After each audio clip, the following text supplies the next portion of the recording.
পৃথিবীর উপগ্রহের সংখ্যা বাড়তে চলেছে। হ্যাঁ, এবার শুধু চাঁদ নয়, পৃথিবীকে প্রদক্ষিণ করার আরো একটা উপগ্রহ। তবে সেটা শুধুমাত্র 2 মাসের জন্য, অক্টোবর এবং নভেম্বর।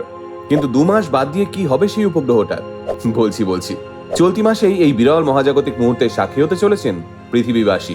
গত 7ই অগস্ট 2024 PT5 নামের একটি গ্রহাণুর সন্ধান পান বিজ্ঞানীরা। এই গ্রহাণুটির আয়তন প্রায় 33 ফুট।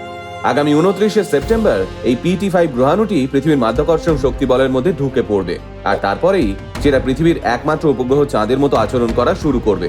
ফলে আগামী 2 মাস চাঁদের পাশাপাশি আরো একটা উপগ্রহের স্বাদ পাবে পৃথিবী। কিন্তু 2 মাস বাদে অর্থাৎ 25শে নভেম্বর তারিখে পৃথিবীর মাধ্যাকর্ষণ শক্তি বলের আওতা থেকে বেরিয়ে যাবে এই PT5 গ্রহাণুটি।